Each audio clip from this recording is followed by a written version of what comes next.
আল্লাহ রাব্বুল আলামিন আমাকে আপনাকে সৃষ্টি করেছেন একমাত্র তার ইবাদত করার জন্য। এই ইবাদত যদি কেউ করতে পারে দুনিয়ার সকল শান্তি আল্লাহ তাদেরকে দান করবে। এখন আপনি মনে করতে পারেন সকল শান্তি তো নামাজীদের মধ্যে নাই, সকল শান্তি আছে বড় বড় অট্টালিকার মালিক যারা তাদের মনে।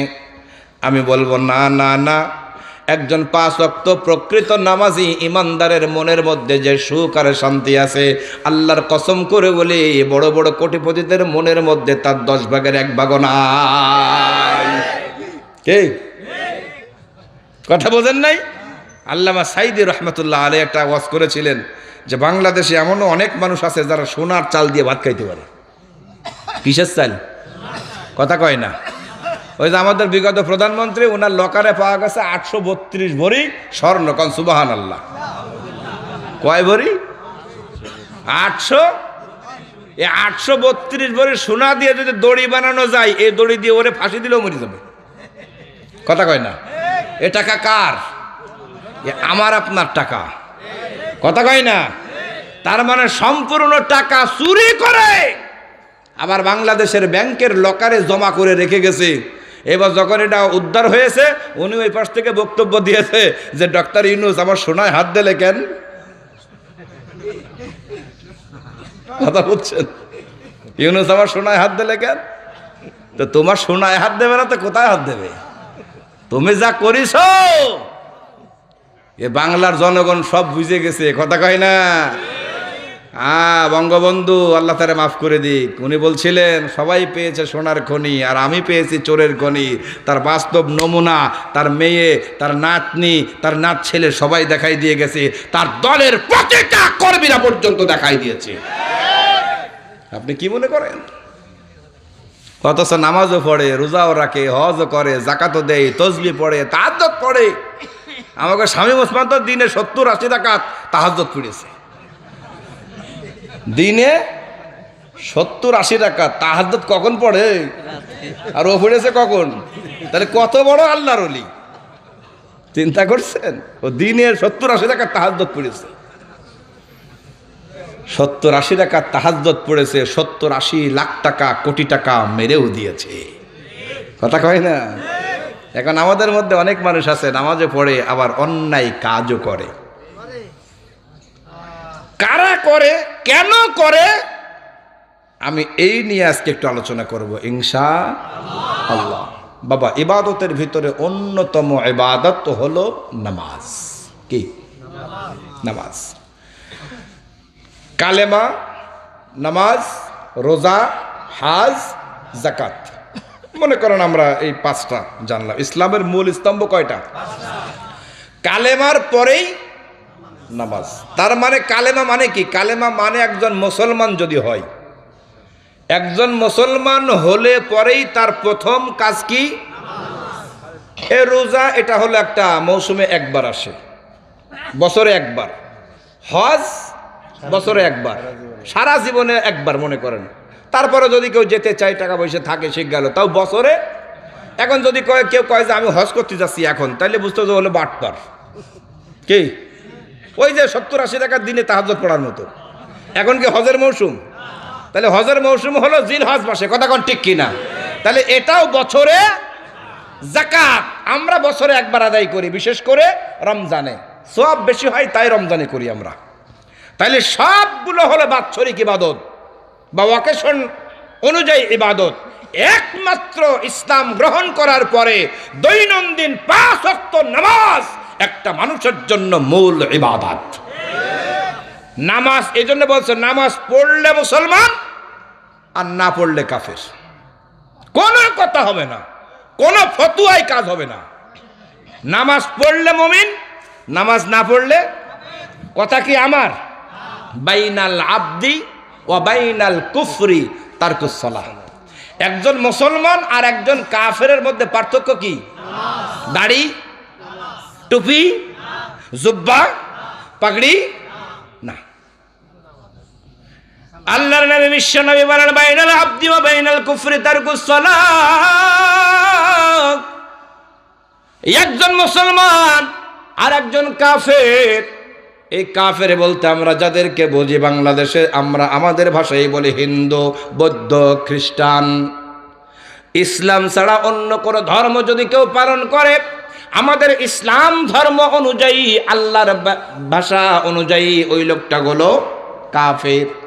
এখন আপনি যদি মুসলমান হন, মুসলমানের ঘরে যদি জন্ম নেন, মুসলমানের সন্তান যদি হয়ে থাকেন, আল্লাহ রাব্বুল আলামিন আমাকে আপনাকে জানায় দিয়েছেন, নবীকে বলছেন, নবী হে আপনি তাদেরকে জানায়া দিন নামাজ পড়লে মুমিন আর নামাজ না পড়লে সে কাফির।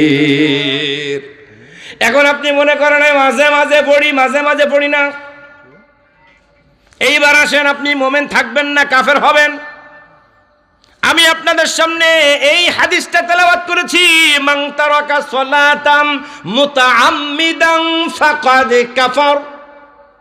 নবী আমার বলেন, কেউ যদি ইচ্ছাকৃতভাবে এক ওয়াক্ত নামাজ ছেড়ে দেয়, মানে পড়ে নাই, পড়ার চেষ্টাও করে নাই, এক ওয়াক্ত নামাজ কেউ যদি ইচ্ছাকৃতভাবে ছেড়ে দেয়, আমার নবী বলেন ফাকাদ কাফার, সে যেন কুফুরের দিকে প্রবেশ করে ফেলে। এক ওয়াক্ত নামাজ না পড়লে যদি সে কাফেরের রাস্তায় হাঁটে, তাইলে সারা সপ্তাহ পড়ে না, ওই ব্যক্তি কাফের কি হবে না? কথা বলেন, আরো জোরে বলেন। কিন্তু যদি ইমাম সাহেব বলে যে ব্যক্তি 5 ওয়াক্ত নামাজ পড়ে না সে কাফির, ওই ইমামের ইমামতি কি আর থাকবে? শুধু ইমামতি যাবে তা না, তার জীবন রাখাটা তখন হয়ে যাবে দায়ী।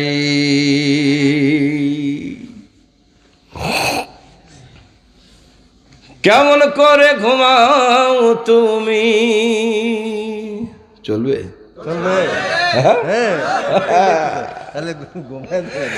কেমন করে ঘুমাও তুমি ফজর করে কাজা, এমন তো হতে পারে কালকে জোহরে জানাজা।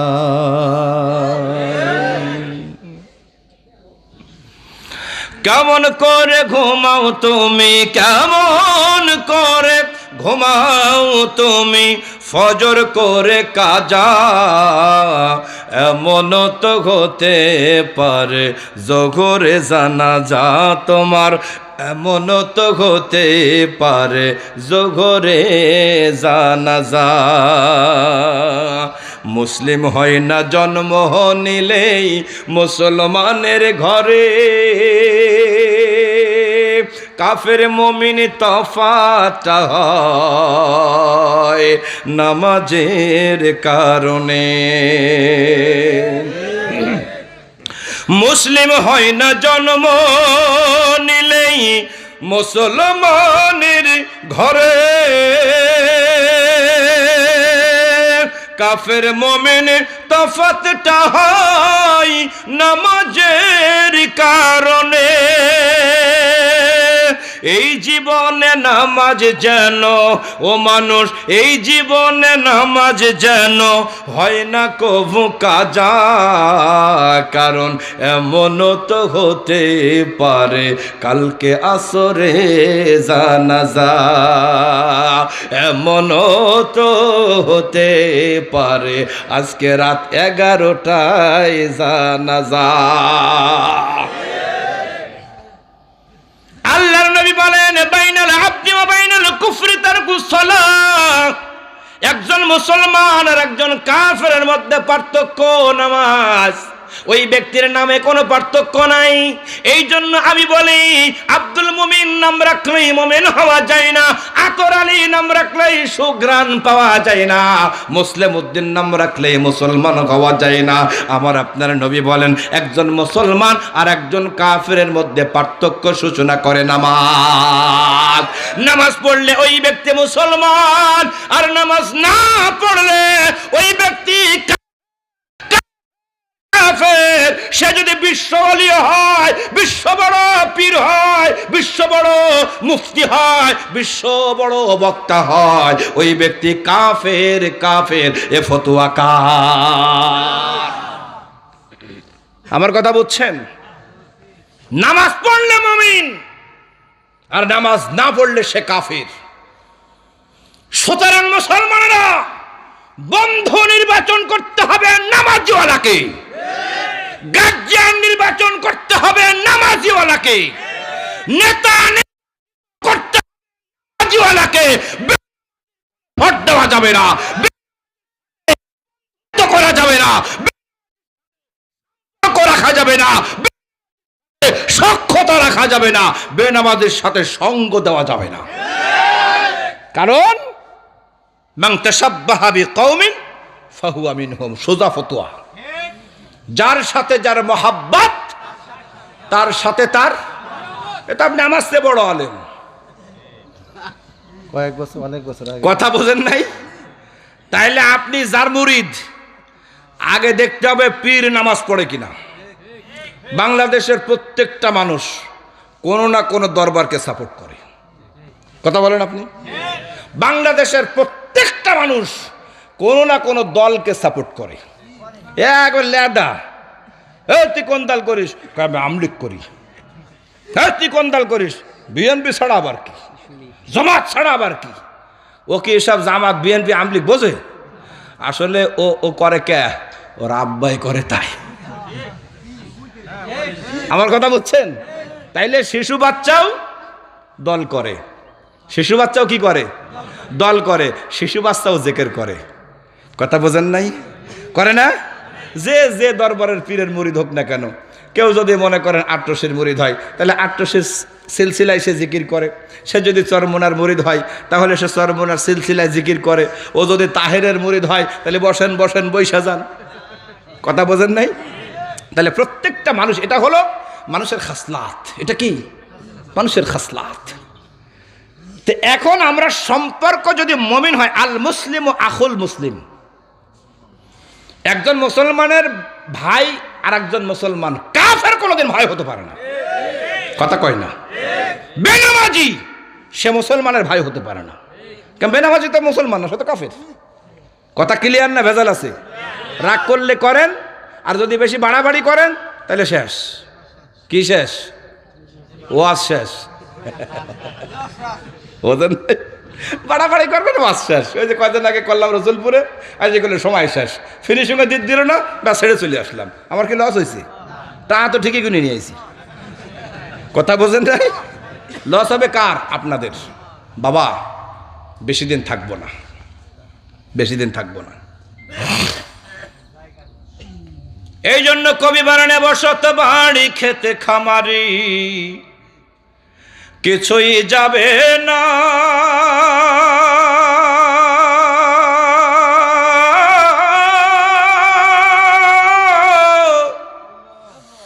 এ বসত বাড়ি খেতে খামারি, কিছুই যাবে না।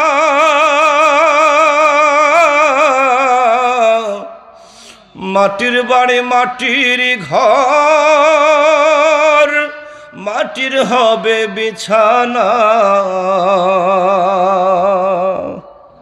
সোনারি অঙ্গ মাটিতে পচে হবে সাঙ্গ। এই সোনারি অঙ্গ মাটিতে মিশে হবে সাঙ্গ। ঈমান আর আমল ছাড়া কিছুই তো আর যাবে না, কবরই হবে তোমার আসল ঠিকানা।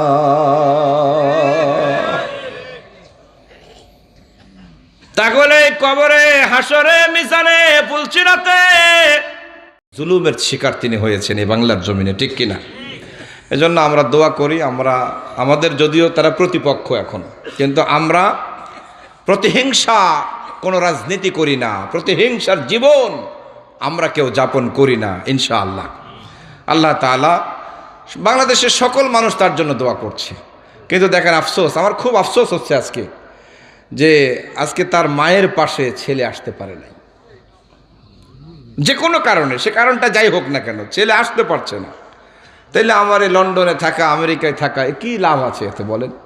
যদি মায়ের শেষ নিদানের সময়ে পাশে থাকতে না পারি, এর চাইতে কষ্ট আর দ্বিতীয়টা হতে পারে না। এজন্য দুনিয়ামুখী না হয়ে আমরা আখিরাতমুখী হওয়ার চেষ্টা করি। আল্লাহ তাআলা তৌফিক দান করুন বলে আমিন। আউযু বিল্লাহি মিনাশ শাইতানির রাজীম।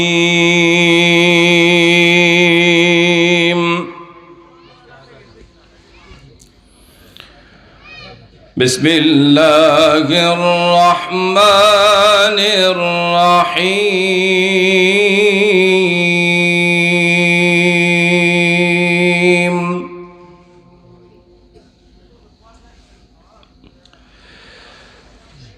উতলু মা উহিয়া ইলাইকা মিনাল কিতাবি ওয়া আকিমিস সালাহ।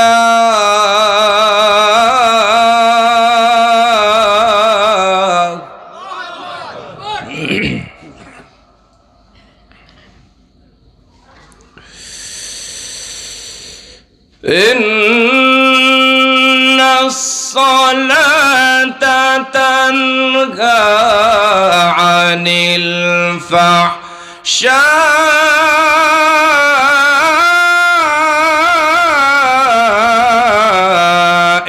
ওয়াল মুনকার।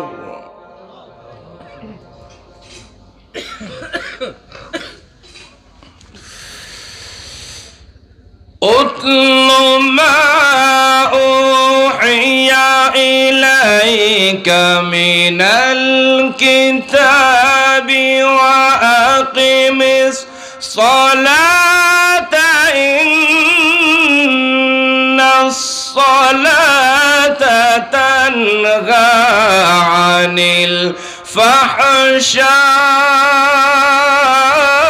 الفحشاء والمنكر.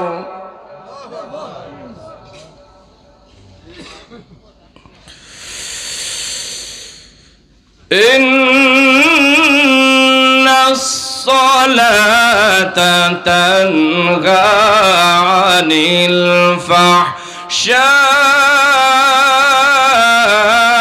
الفحشاء والمنكر ولذكر الله أكبر ولذكر الله أكبر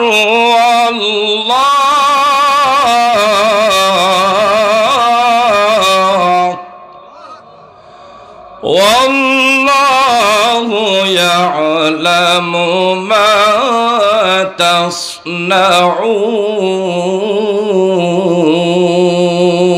تصنعون. صدق الله العظيم.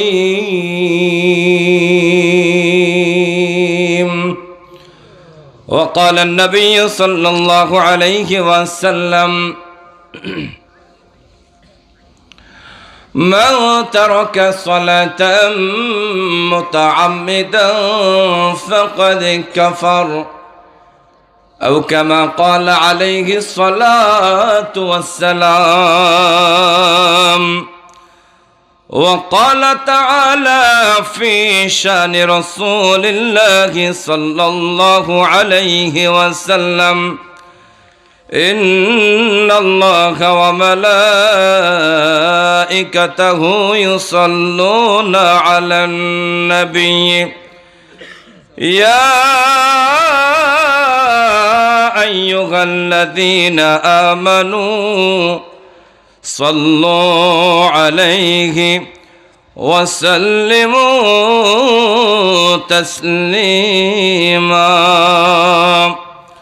اللهم صل على محمد وعلى آل محمد كما صليت على إبراهيم وعلى آل إبراهيم إنك حميد مجيد اللهم بارك على محمد وعلى آل محمد كما باركت على إبراهيم وعلى آل إبراهيم إنك حميد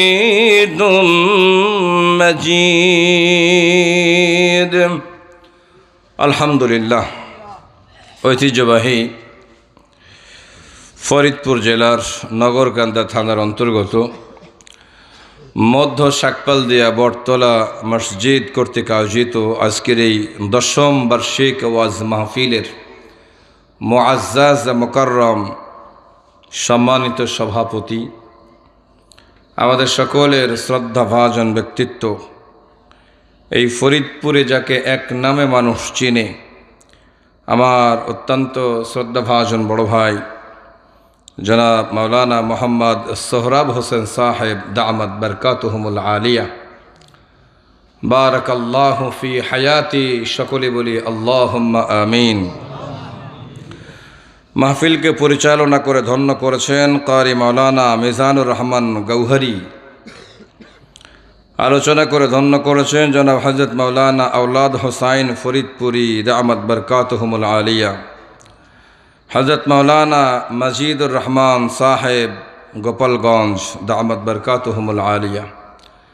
আল্লাহ সুবহানাহু ওয়া তাআলা আমাদের আলোচকদেরকে কবুল করুন, যে আলোচনা করেছেন সেগুলোকে নিজের জীবনে বাস্তবায়ন করার তৌফিক দান করুন বলি আমিন। অল্প সময় আপনাদের সামনে কথা বলেছেন আমার খুব কাছের মানুষ, প্রিয় মানুষ, আমাদের হযরত মাওলানা ইলিয়াস হুসাইন সাহেব ভাইয়ের। এখানে আমার দাওয়াত আছে 18 তারিখ, মনে হয় 18ই ডিসেম্বর। আল্লাহ তাআলা আমার ভাইয়ের সংক্ষিপ্ত কথাগুলোকেও কবুল করুন। আপনাদের এই জনপদের কৃতি সন্তান, ইসলামী আন্দোলনের অগ্রণী সেনানী, এদেরকে আল্লাহ তাআলা কবুল করুন বলি আমিন। এছাড়া সামনে উপবিষ্ট দিনদার, পরহেজগার, ইমানদার, মুত্তাকি ভাই এবং বন্ধুরা, পর্দার অন্তরালী আলোচনা শ্রবণরতা আমার অত্যন্ত শ্রদ্ধেয়া মা এবং বোনেরা, আল্লাহ সুবহানাহু ওয়া তাআলার আলিশান দরবারে শুকর গুজার হচ্ছি যে মহান রব্বুল ইজ্জাত আল জালাল আমাকে আপনাকে এই বর্তমান সময়ে, যখন মানুষ আরাম আয়েশের মধ্যে নিমজ্জিত, যখন মানুষ বিভিন্ন দোকানপাটের সামনে গল্প গুজবে মত্ত, এই সময়ে আমাকে আপনাকে কোরআনের আলোচনা শুনবার জন্য, বুঝবার জন্য, আমল করবার মানসিকতা পোষণ করে এখানে আসার তৌফিক দান করেছেন। সেজন্য আপনারা খুশি না বেজার? কম না বেশি? মালিকের দরবারে তাহলে একটু সমস্বরে বলি আলহামদুলিল্লাহ, আরো জোরে বলি আলহামদুলিল্লাহ। আল্লাহর প্রশংসা করলে লাভ না লস? যে যত বেশি প্রশংসা করবে আমার আল্লাহ সুবহানাহু ওয়া তাআলা তার নিয়ামতকে আরো অবারিত করে দেবে। এই যে সামনে ইলেকশন আসছে, আমাদের যারা ক্যান্ডিডেট, আলহামদুলিল্লাহ আমার বড় ভাই বাংলাদেশ জামাত ইসলাম কর্তৃক মনোনীত, আপনাদের ফরিদপুর 2 মনে হয় না ভাই, ফরিদপুর 2 আসন থেকে দাড়িপাল্লা মার্কায় নির্বাচন করার ইচ্ছা পোষণ করেছেন, দল তাকে নমিনেশন দিয়েছেন, আলহামদুলিল্লাহ। আপনাদেরকে যদি মনে হয় যে ওনার মতো মানুষ আপনাদের আকাঙ্ক্ষা পূরণ করতে পারেন বা আপনাদের সামনে উনি আপনাদের খেদমত করতে পারবেন, ন্যায় এবং ইনসাফ প্রতিষ্ঠিত করতে পারবেন, তাহলে সমর্থন করেন আলহামদুলিল্লাহ। আমরা তো ভালো লোক চাই, ঠিক কি না? কথা বোঝেন নাই? এখন আপনারা হয়তো বলবেন যে ওনাকে নিয়ে ওনার ক্যানভাস করতেছেন না, যদি আপনারা ওনার চেয়ে ভালো কাউকে পান সেখানে দেন, আমাদের কোনো আপত্তি নেই, ঠিক কি না? কিন্তু আমরা তো দেখি না, অনেক সময় ভালো আল্লাহওয়ালা মানুষ কিন্তু রাষ্ট্র পরিচালনা করার দক্ষতা তার নাই। রসুল তাকে মনোনয়ন দেন নাই। তো এজন্য যদি ভালো কাউকে আমরা পাই, আমরা ভালোর দিকে যেতে চাই, ঠিক কিনা বলেন? এই জমিনে আমাদের বেশি চাওয়ার নাই। ইউনিয়ন কাউন্সিল বলেন আর ওখানে বলেন, আমাদের না গেলেও চলে, ঠিক কিনা?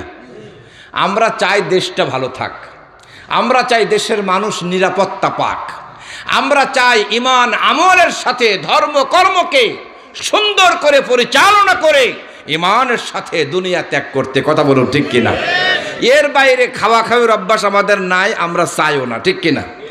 এই জন্য যদি মনে করেন যে না উনি ভালো মানুষ, ওনাকে সমর্থন করা যায়, আল্লাহর দিকে তাকাইয়া এই দিনকে বিজয়ী করার জন্য যদি কোনো মুসলমান চেষ্টা না করে, আল্লাহর কসম ও মুমিন হতে পারে না। আমার কথা বুঝতে পারছেন? তো যে কথা নিয়ে শুরু হলো, এই ইলেকশন সামনে, নেতা আছে, চামচা আছে, আছে না ভাই? খবর আছে আছে। আরে কোন সে খবর? অমুক তমুক, ঠিক কিনা? নেতার পিছনে চামচা চিল্লাই না? জোরে বলেন। আমি একটু বাস্তবতা বলতেছি আপনাকে। নেতার পিছনে চামচা চিল্লায়, গলা ফাটায় ফেলতেছে একদম। আর নেতা করে কি? মোষের তলে হাসে আর এরকম হাত এরকম করে। আচ্ছা, এই চিল্লা চিল্লিতে লাভ কি? যে চিল্লায় তার হচ্ছে, না যে হাত এরকম করছে তার হচ্ছে? বুঝে বলবেন কিন্তু কথা। যে চিল্লা চিল্লি করে গলা ফাটাচ্ছে, লাভ কি তার, না যে হাত নাড়ায় লাভ তার? তার মানে ওখানে তুমি যতই চিল্লাও, ফলাফল পাবা হলো চিনি কম, লিকার কম, 1 গ্লাস চা আর টোস্ট, যার নেই কোনো রস। কথা ঠিক কিনা?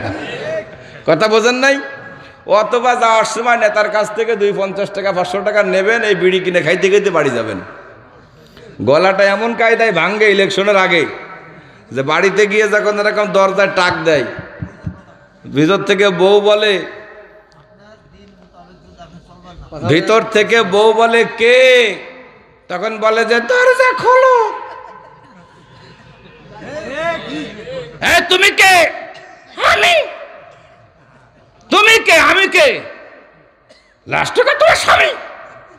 এবার দরজা খুলে দেখে তার স্বামী। কি ব্যাপার, তোমার গলার অবস্থা একা? কয় বোঝো না, সামনে ইলেকশন, নেতা ছিল, একটু স্লোগান দেওয়া লাগে না? এই কথা ঠিক আছে কিনা? তার মানে কণ্ঠটাকে পরিবর্তন করে দিয়েছে। কিন্তু ফলাফল আমরা কি দেখেছি? এই জনতার ভোট পাইয়া ওই নেতার যখন আসে জয়, তখন নেতার পাইতে দেখা জুতার তলা হয় রে ক্ষয়। এইডা করুম সেইডা করুম, এইডা করুম সেইডা করুম, দেয় যে কত সান্ত্বনা। আসলে সব পেট পূজা আর ভোটটা নেই আর বাহানা। সম্মানিত বন্ধুরা আমার, আমি আপনাদেরকে কোনো রাজনৈতিক উস্কানি দেওয়ার জন্য আসি নাই। আমি এই কথার দ্বারা আপনাদেরকে যেটা বোঝাতে চাই, নেতার পিছনে চিল্লাবেন, স্লোগান দিবেন, লাভ হবে নেতার, আপনার কোনো লাভ নাই। লাভ একটু যদি নগদ থাকে, নেতা খাবে বেনসন, আপনার দেবে ফাঁসা। কিন্তু আমার আল্লাহ বলেন আলহামদুলিল্লাহি রাব্বিল আলামিন। ও দুনিয়ার মানুষেরা, বলো বলো বলো, সকল প্রশংসা, সকল গুণ কীর্তন যা কিছু আছে সবটাই একমাত্র আল্লাহ তোমার জন্য। সুবহানাল্লাহ।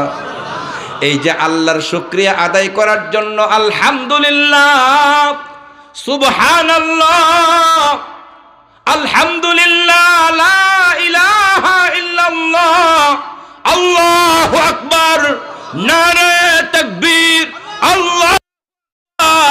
এই কথাগুলা বলে যারা স্লোগান দেবে, আমার আল্লাহ বলে আমার প্রশংসা করে যারা গলা ফাটাবে, চিৎকার করবে, আমি আল্লাহ বলে দিলাম লা ইন শাকারতুম লা আযীদান্নাকুম।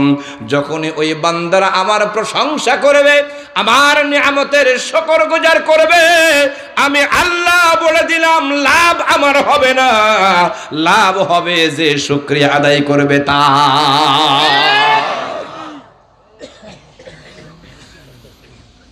যে ব্যক্তি শুকরিয়া আদায় করবে, আল্লাহর জন্য কণ্ঠটাকে ছেড়ে দেবে, লাভ হবে তার।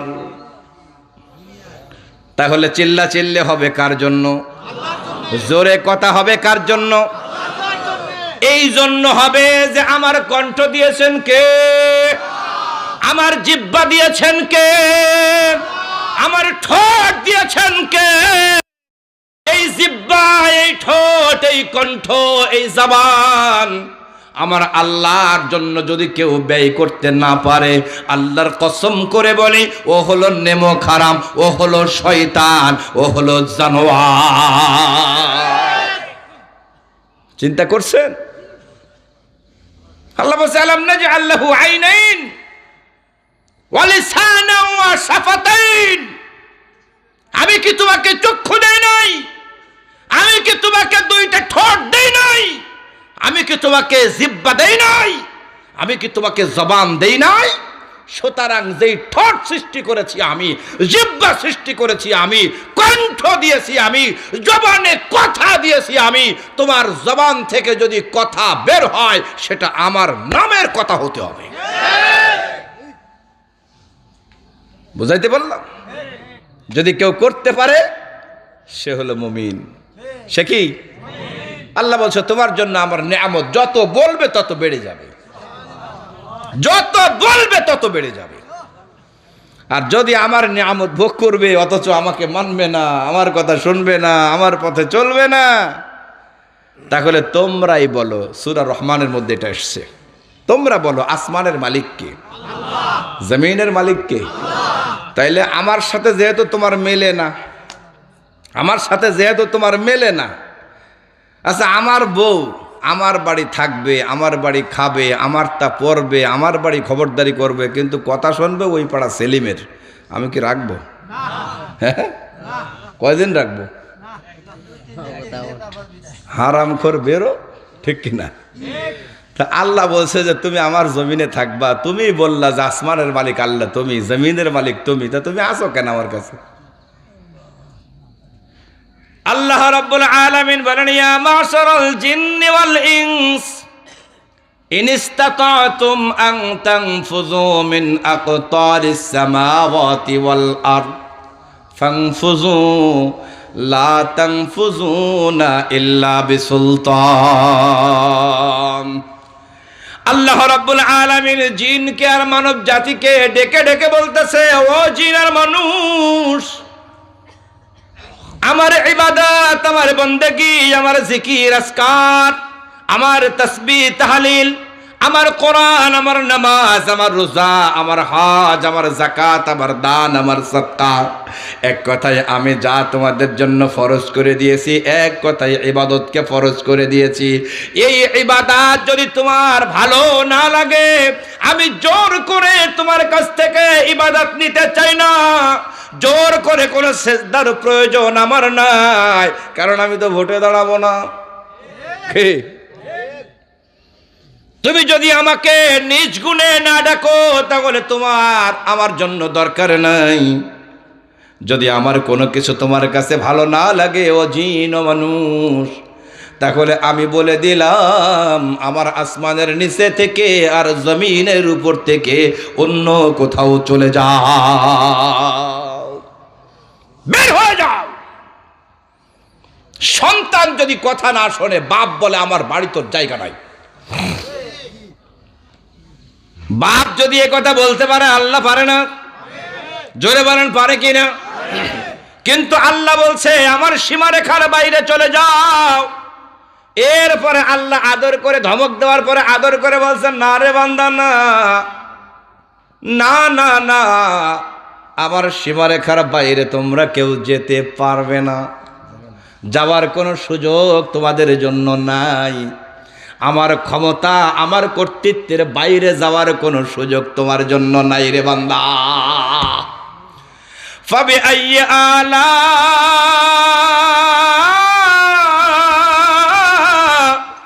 রাব্বিকুমা তুকাজ্জিবান।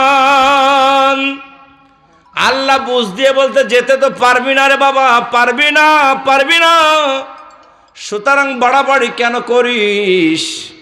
আমি তোরে কোন কোন নিয়ামত দেই নাই, যা তুই পাস নাই আমারে বল। ছেলেকে ধমক দেয়, এরপরে বাড়ি আসলে বাবা বলে, কেন এমন করিস, তুই তো যা চাস আমি তোরে তাই দেই। তোর এই স্কুল ভালো লাগে না, ওই স্কুলে যাবি, আমি সেখানে তোরে দিলাম। তুই বলছিস বাবা আমার বন্ধুরা সকালে নতুন নতুন শীতের কাপড় কিনছে, আমাকে কিনে দাও। আমি তো পরের খেতে কাজ করি, অনেক কষ্ট ক্লেশ করে আমি টাকা জমাই, সেই টাকা দিয়ে তোরে আমি শীতের পোশাক কিনে দিয়েছি। সাইকেল চেয়েছিস, মোটর সাইকেল চেয়েছিস, সুদের টাকা নিয়ে তোরে গাড়ি কিনে দিলাম। এখন বল কোন জিনিস তোরে আমি দেই নাই যে তুই আমার কথা শুনবি না? আল্লাহ রাব্বুল আলামিন আমাকে আপনাকে তেমন করে বলতেছে, বান্দা গোলাম তোমার জীবনে এমন কি দেই নাই যে কারণে তুমি আমার কথা শুনবে না? তুমি আমার কথা একবারও শোনো না, কিন্তু সব কথা আমি তোমার শুনি। আমি তোমারে খাওয়াই, আমি তোমারে জীবন দিলাম। এই জমিনের মধ্যে এমন অনেক মানুষ যারা মায়ের পেট থেকে চিরবিদায় নিয়ে চলে যায়, কথা কোন ঠিক কিনা? জন্মের পরে পরে অনেক মানুষ মারা যায়, আছে না নাই? আবার একটু লালন পালন করে 2-5 বছর বয়স হয়ে গেছে, সুন্দর কথা বলতে পারে, এমন সময়ও চলে যায়। শিশুকালে চলে যায়, কিশোরকালে চলে যায়, যুবককালেও চলে যায়, একেবারে টকবকে যুবক। এই জমিনের মধ্যে এমন অনেক রেকর্ড আছে, মাত্র বউ ঘরে নিয়ে এসেছে, বাসর রাত পর্যন্ত করতে পারে নাই, অথবা বিয়ের পিড়িতে বসেই বরের মৃত্যু হয়েছে, অথবা কন্যার মৃত্যু হয়েছে, এমন রেকর্ড আছে না নাই?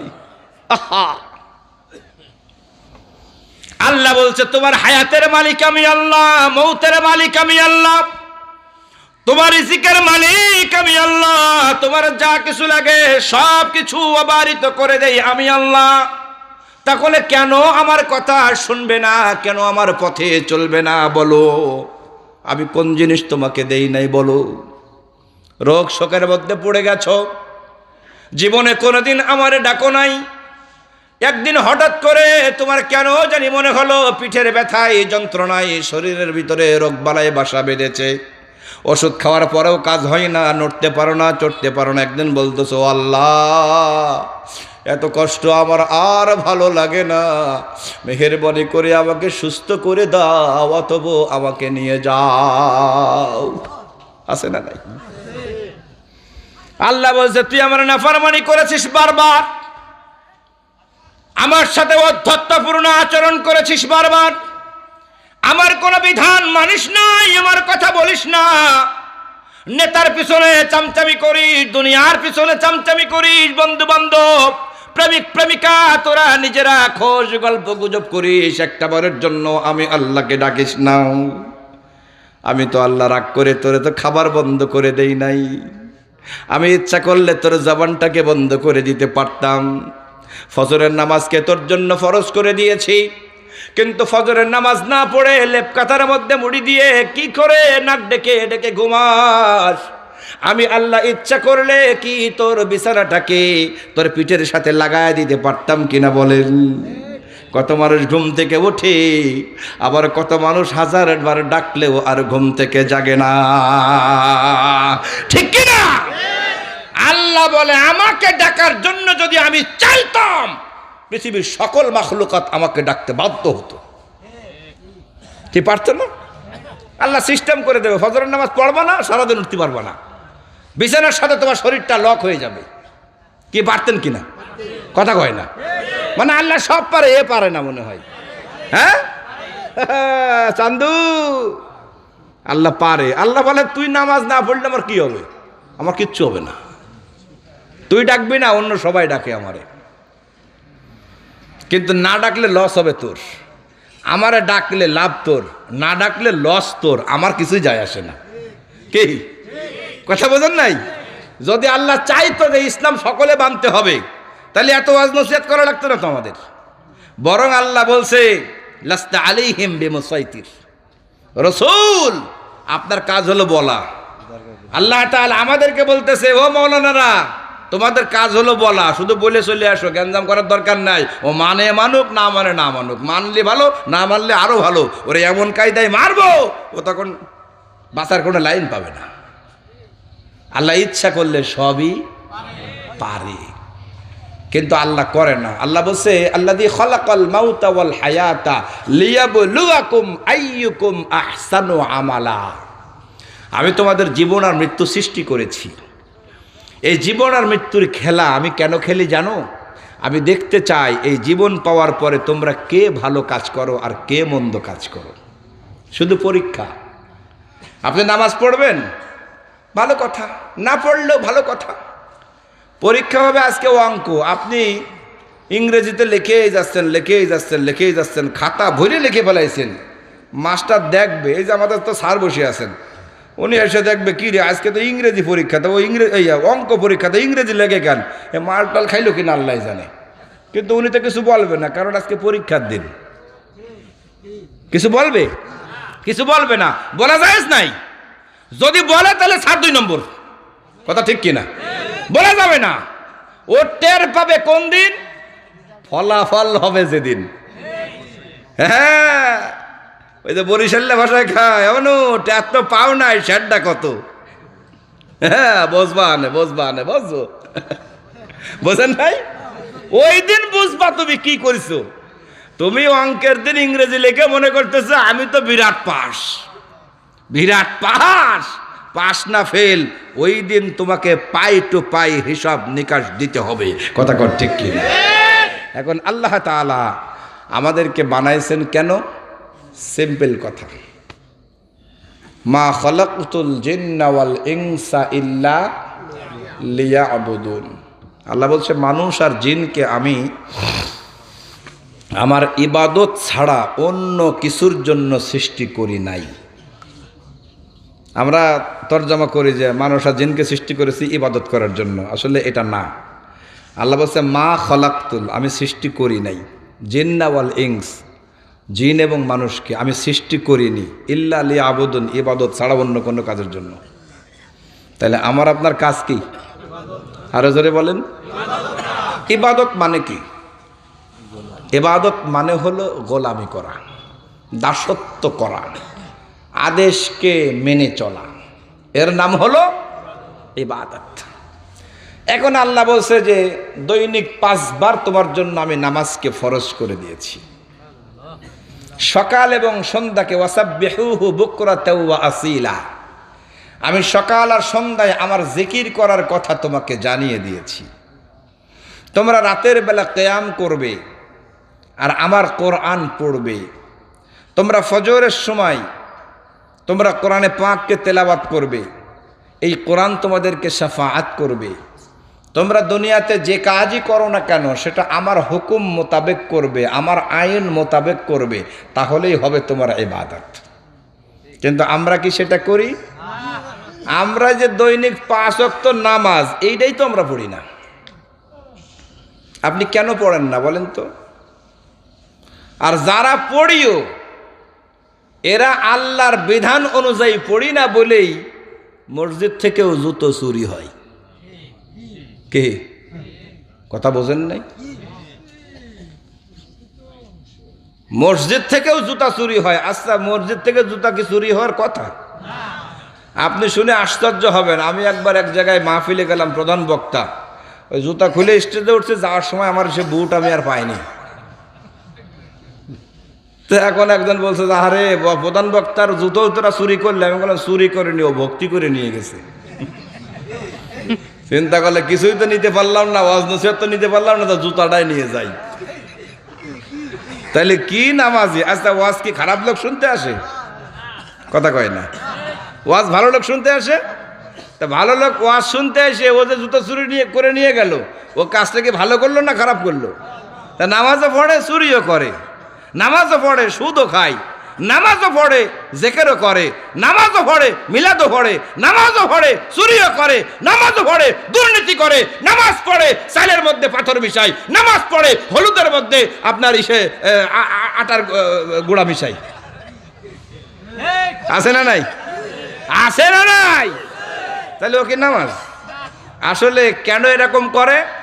কারণ ওর নামাজ আসলে নামাজ না। সম্মানিত বন্ধুরা আমার,